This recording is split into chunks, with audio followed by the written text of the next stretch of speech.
how to change Instagram story from close friends to everyone. So if you go here directly to your Instagram application and create a story here.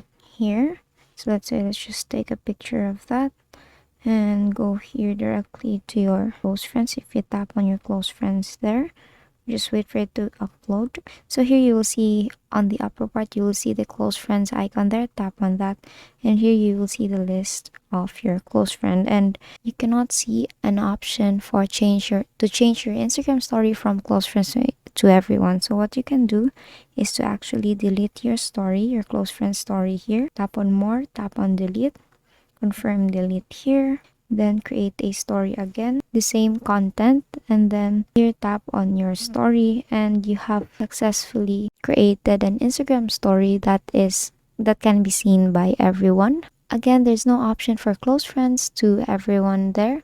So that's it. That's how you change Instagram story from close friends to everyone. That is all for today. If this video helped you, please give it some thumbs up and subscribe to YouTube channel for more tutorials. Thank you for watching.